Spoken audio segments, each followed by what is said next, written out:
You're saying we're going to have to train people to think like intelligence officers while scrolling TikTok. How does that work? What I find really disconcerting about the world you're describing is that we're not talking about intelligence and security activity within a defined space. We're talking about something which is almost unlimited. It intervenes in every aspect of life. People have this impression that you use intelligence to win a war. Actually, the highest and best use of intelligence is that it keeps you from ever going to war because you make better decisions. Hello and welcome to One Decision. I'm guest host Rosanna Lockwood, joined by my co-host as ever, Sir Richard Dearlove.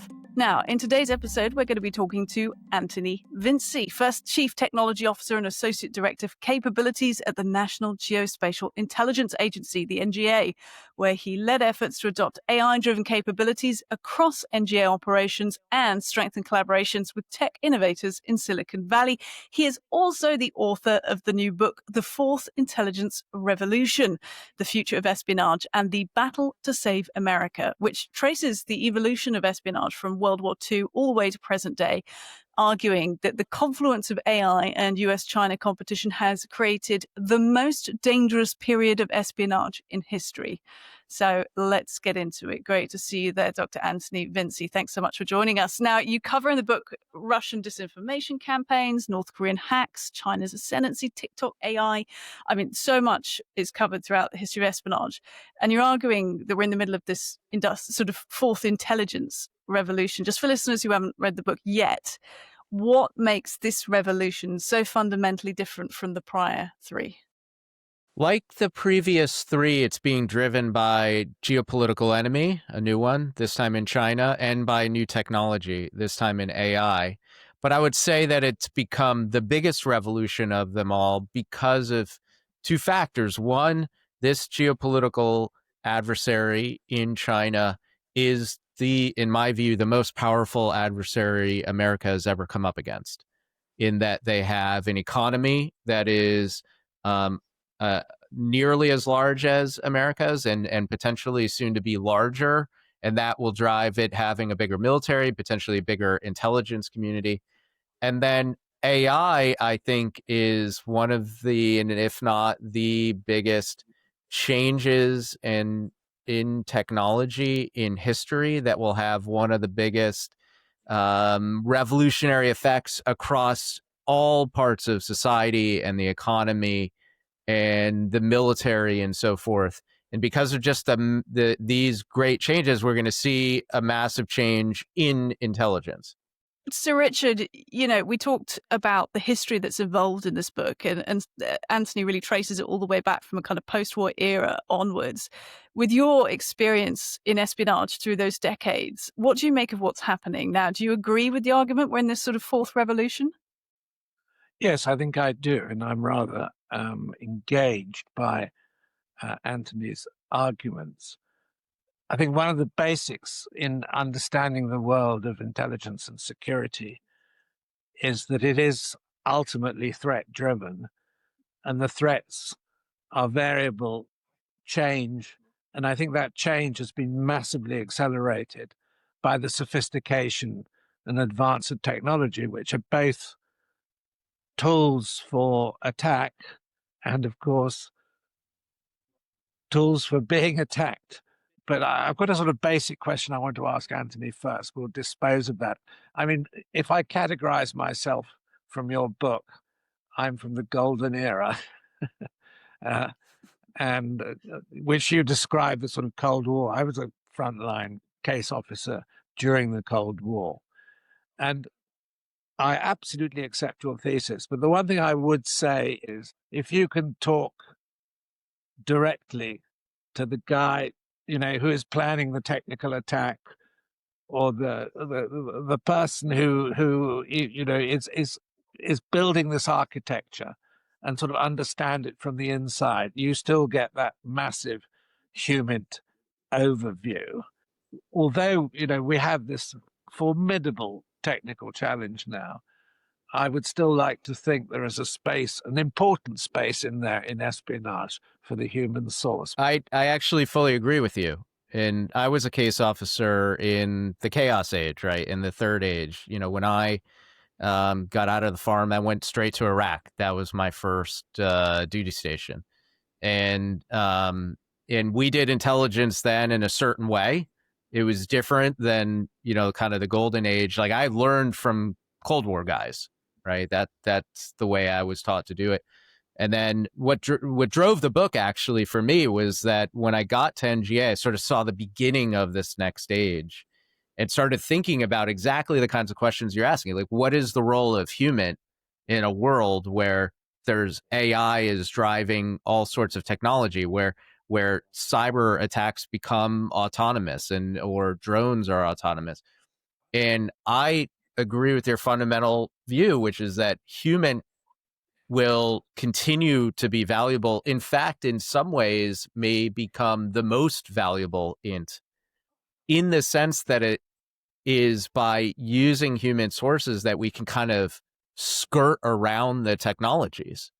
And if intelligence becomes more and more automated, how do you battle that? Well, potentially you go and recruit the person who developed the technology. And potentially that becomes a way for you to learn about how these new technologies work, or, if you get into the world of covert action, potentially change how these AI technologies work. But I do think the job of a case officer is going to completely change. I think the days of where you could kind of use, a dinner tab and chalk as a means to run a human operation are pretty much over. But now it strikes me that, as you said, that this role in the traditional sense is impossible. So the role of the case officer has to be conceived within this extraordinary technical framework. I mean, without going into detail, is this the sort of end of face-to-face contact, let's say? So everything is going to have to be encapsulated within some sort of technical arrangement. It may go the other way, actually, which is that people may not trust anything that they see online or that is communicated via any electronic means. That and I feel like society may be heading in that direction even today, where we all know that things can be faked so easily. And so only human to human, face to face communication may be what's trusted.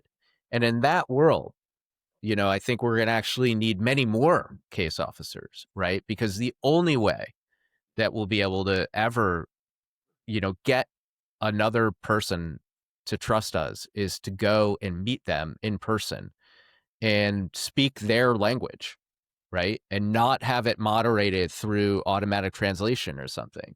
That you will have to know their language and know their culture and be able to build the trust and do all those things that a case officer has always been taught to do, right?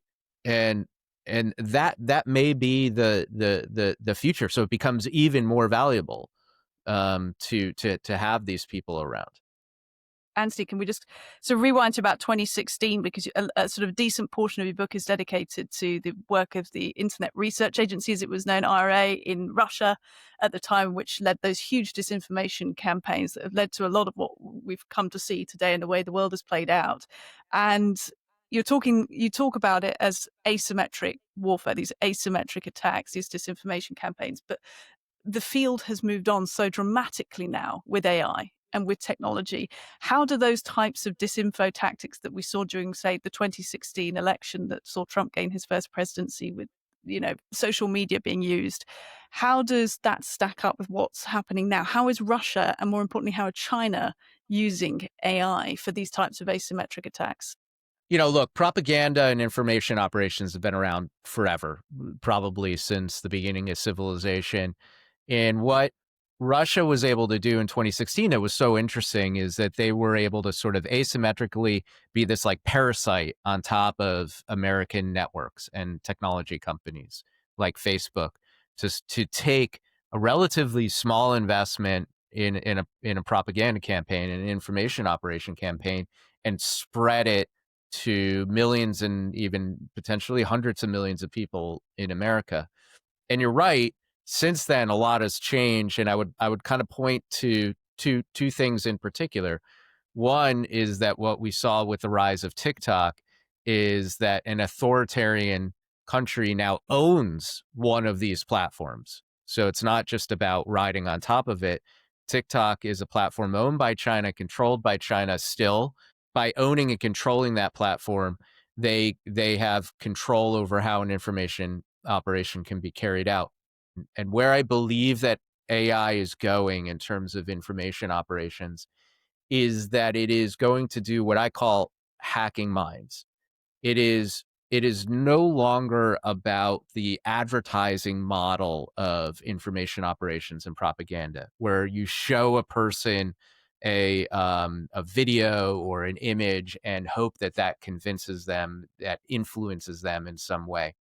AI is a dialogue, right? AI is this arbiter of information. When we get on ChatGPT or Claude or one of these systems, you're taking part in a conversation much the way you would with a person.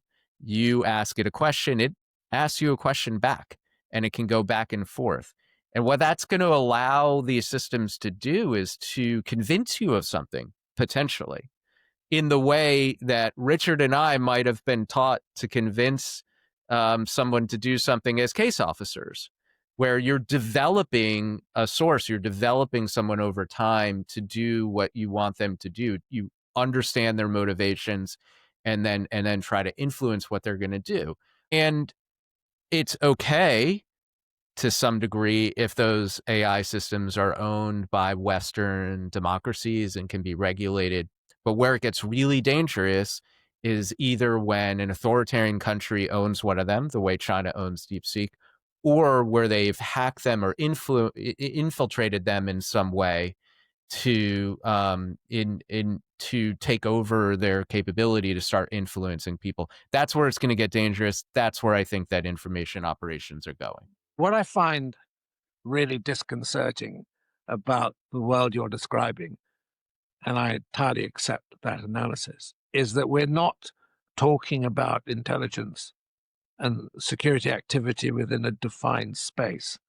We're talking about something which is almost unlimited. It intervenes in every aspect of life, and not just at a governmental level down to the level of individual characters who probably have no concept of the strategic importance of the world that you and I lived in. And so on the one hand, there's a massive sort of educational problem. There is a massive generalization of the threat. And it seems to me that, this is an extension of a specialized world into public life, daily life, which is very, very frightening. I think that you've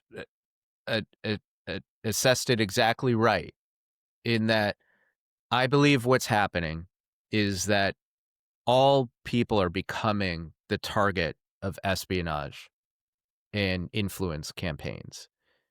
And the root of this is that within authoritarian societies like China and like Russia or North Korea or any number of them, people are the targets of internal security services because those countries use information to control their people. They want to spy on their entire population, and then they use that to control them. So China has created this sort of dystopian surveillance society in which all information is collected from online, from phones, from cameras, by the government, and then it's used for social control. And I believe what's happening is that China is essentially exporting that dystopian surveillance system and expanding its espionage globally to America, to Europe, to Africa, and so forth, through platforms like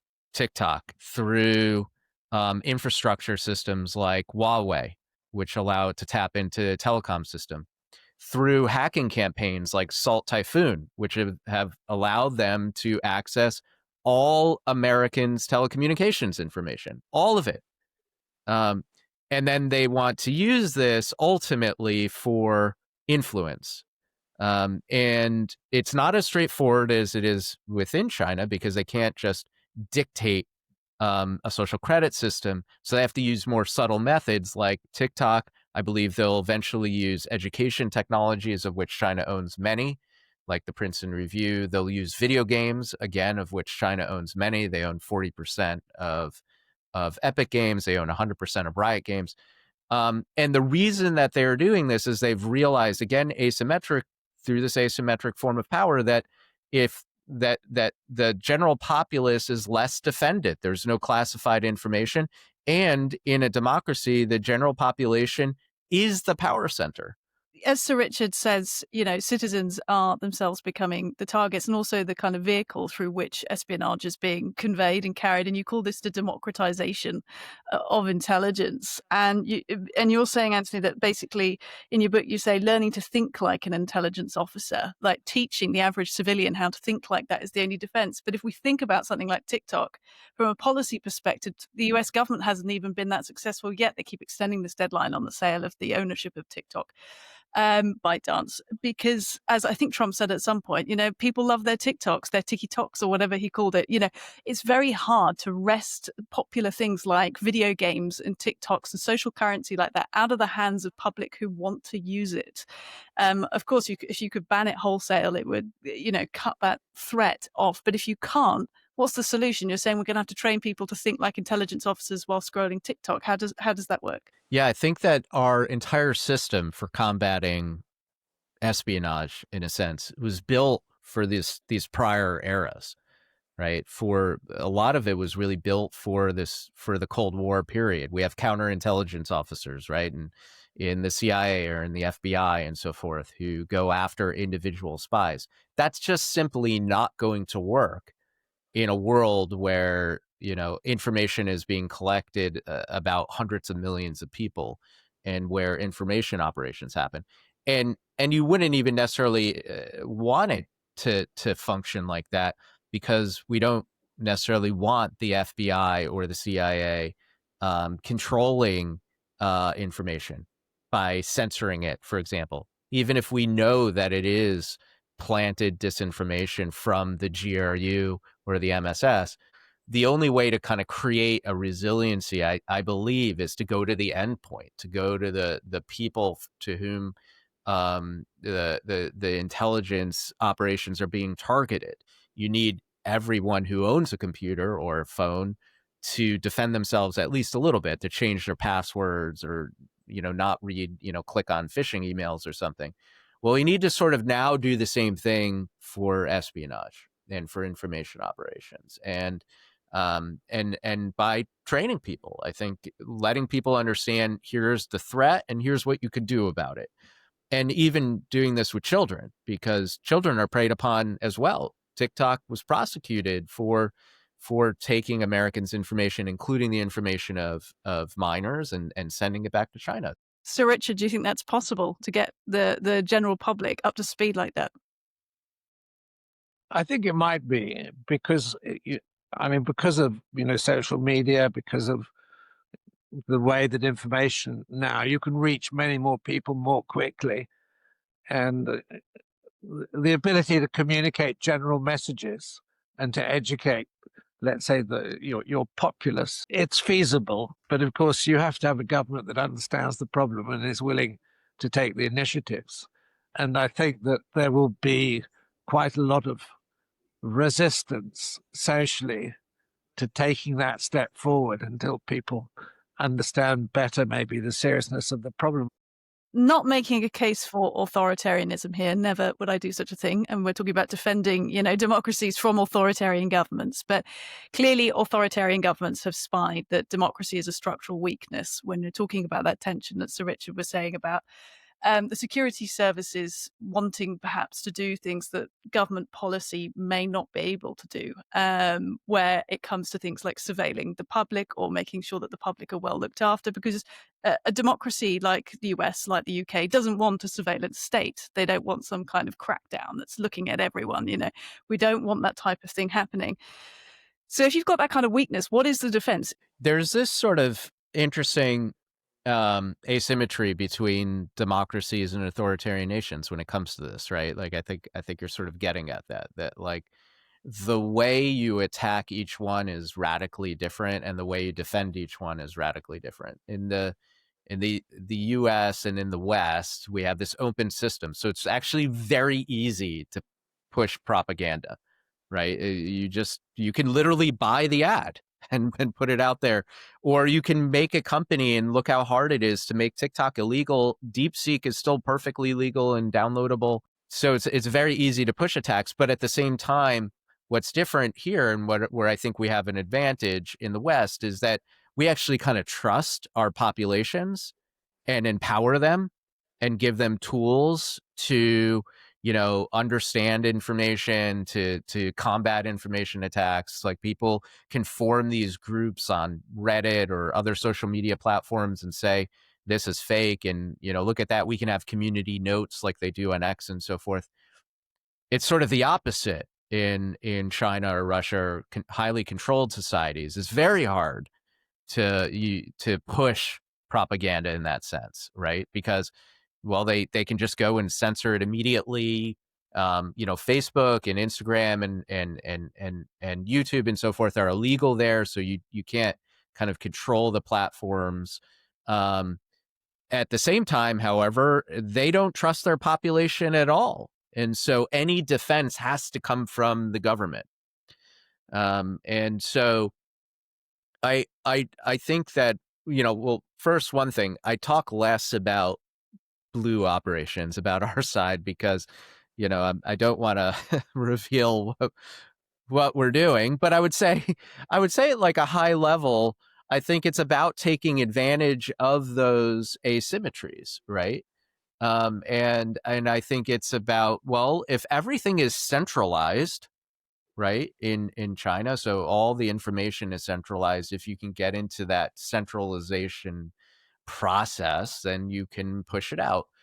The other thing is that at a technological level, AI, remember, even the Chinese made AI systems kind of ride off of the Western systems. Like, DeepSeek was trained by leveraging ChatGPT and these big models, and most information that these models will be trained on come from the West.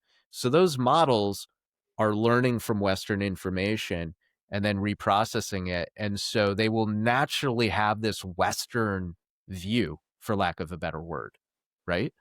And so what China now has to do is spend huge amounts of money and effort to, like, censor these models. And that's what they're trying to do now, is less like build them. They're figuring out how to censor them. And so we've given them this big challenge, and they're, they can succeed at this basic level and make it so that, DeepSeek will not talk about Tiananmen Square or Winnie the Pooh or any of these kind of like trigger words. But they can't yet censor the basic thinking about how information works, or the value of, capitalist system or liberty or something like that. So it still can kind of infiltrate through the AI. I know that's a little abstract, but it's a way to think about how soft power can translate into this world of AI. The strength of what we have in the West speaks for itself, for all of its faults and vulnerabilities. And therefore, we don't, as it were, need to propagandize our own system. But there is one of the things in your book you talk about are these new intelligence domains. Behind AI and coming down the track reasonably fast is quantum computing. And it will transform the technical world that we're talking about when it is combined with AI. I mean, how do you see that additional threat, which in a way will supercharge many of the issues that we've actually been talking about already? It's unclear exactly when, there will be so-called quantum supremacy, where all previous encryption will be crackable. Is that a year or 10 years? but it will happen at some point. And I think it's going to change the world because it's going to create a world in which all of the previous information is now available to anyone. It's going to release secrets. There was this movie Sneakers with Robert Redford from the early 90s where they kind of imagined that scenario, right? And the dangers of it. And I think it may actually happen. I think what that will mean for, intelligence agencies is that they will now have access to all sorts of information, a lot of which could be dangerous. It could include, for example, nuclear secrets and things like this that are incredibly dangerous for society and the world as a whole. And I worry less about Russia or China having access to a quantum computer. I worry more about, a smaller kind of revolutionary country, the equivalent of like an Iran, for example, having access, or even a non-state group like a terrorist organization or a religious fanatic organization of some form. Like that could be incredibly dangerous. What I think is going to get really interesting and sporty is what happens when regular people in society now have access to this information, and can pull out, economic secrets. Like what happens to Bitcoin when encrypted wallets can now be decrypted? What happens to all the private information that has been sent between people for years and decades, and people get their hands on and is now released, and or is leaked out of from various governments, and that's going to cause all sorts of social disruption, I think, in authoritarian countries and in democratic countries. And that kind of disruption can create revolutions in countries, for example, when people realize what their governments have done over the years and have access to this. So it's going to be massively disruptive. It's unclear when it's going to happen, but it is definitely going to happen. Well, I'll add that to my new list of worries, the fifth intelligence revolution.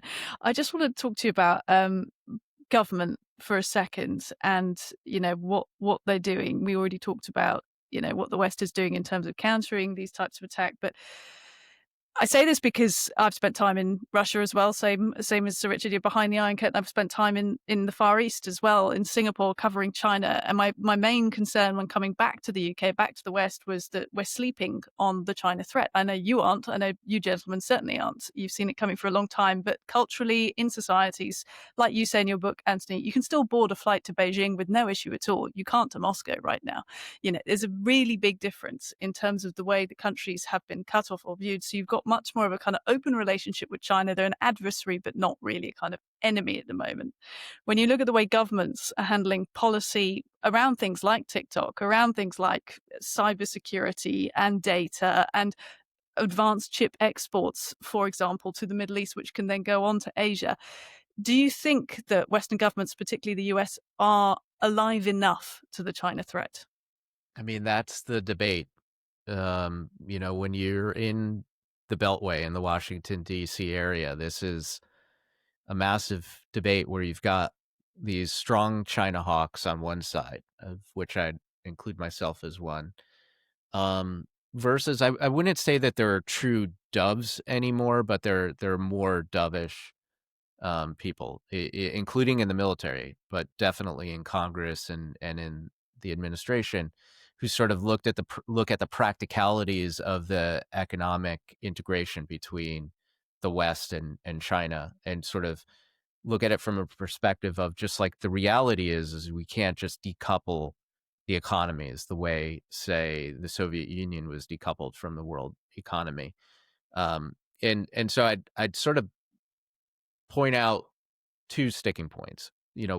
One is that because of economic integration, all weapons are grenades and not bullets, right? Everything has blowback. You can't just sort of say, we want to weaken China in this way, so we're going to restrict all semiconductors. that will have a blowback effect on your own economy and society, for example. It might lead China to develop its own semiconductors faster, and now you have no leverage. It might lead to a major recession or depression globally.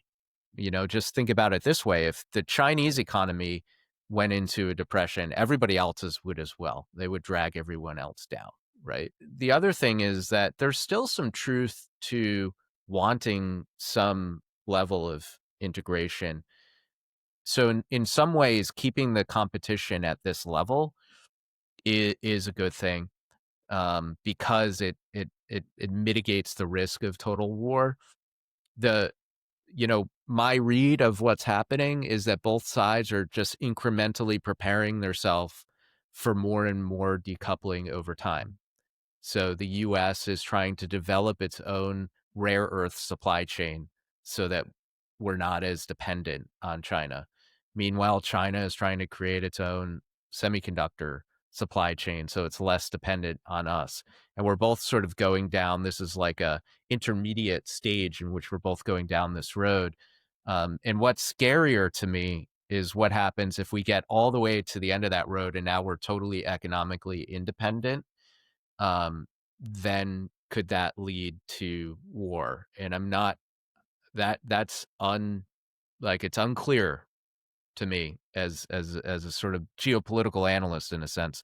What would then happen? Does it then become really easy to tip over into one side or the other becomes hyper nationalist momentarily and starts a war, and then where do we go? I mean, just thinking back, Anthony, on some of the themes we've covered and that you cover in the book, it's an incredibly complex time for governments and for intelligence agencies to basically have this coherence between, a fragmented global order where you've got decoupling between lots of regions and lots of countries and lots of conflict, quite frankly, at the moment. And there could be more coming quite soon. And on the same time, you've got this enormous technological revolution happening with AI and this fourth intelligence revolution that you're talking about in your book. I mean, how does the future look from here? If you were heading up one of the intelligence agencies at the moment, perhaps you are, we don't know, but how would you be handling that, the geopolitics side and the tech side, and getting, everyone on board with the same message when it's such a confusing time, quite frankly? We're living through this period of integration where we used to have a stronger separation between politics and in military issues versus economic or social issues, and now they're integrating. And the economy has become part of the global political and even military competition, and science and technology has become part of it. And the political side is also looking at the economy and science and technology as part of what they do. And the military is realizing they need technology to to create weapon systems and to operate. So everything is sort of integrating now. And for intelligence, they are integrating as well. And one of the things I push in the book that I think is incredibly important is that intelligence needs to follow where the competition goes. And so if I was sitting in the seat as a director of one of these agencies, I'd say, look, this is what the president needs. This is what a general needs. So we need to get better at this. And we need to provide that information to them because they need to make these decisions. Remember, there is a positive side to intelligence, which is that intelligence keeps you out of wars. A lot of people have this impression that you use intelligence to win a war. Actually, the highest and best use of intelligence is that it keeps you from ever going to war because you make better decisions. You understand the risks. You provide time and space for your decision makers to make better decisions because they see what's coming down the pike.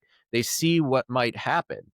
And so they can say, okay, here's how we can divert away from going to a war. Here's a decision we can make that will stop this major threat from happening before it ever happens. That's what intelligence officers are there to do.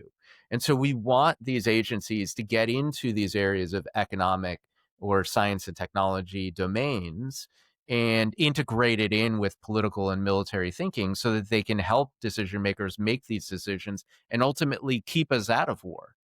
So you're arguing for the purest, most holistic definition of the word intelligence. You're calling for intelligence agencies and agents to be intelligent across the board.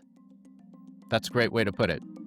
Well, Dr. Anthony Vinci, it has been our pleasure to speak to you here on this week's episode of One Decision. Thanks so much for making time. And for more conversations with leading decision makers and thinkers, check out onedecision.com and our YouTube page, where you'll find additional videos, commentaries, and explainers.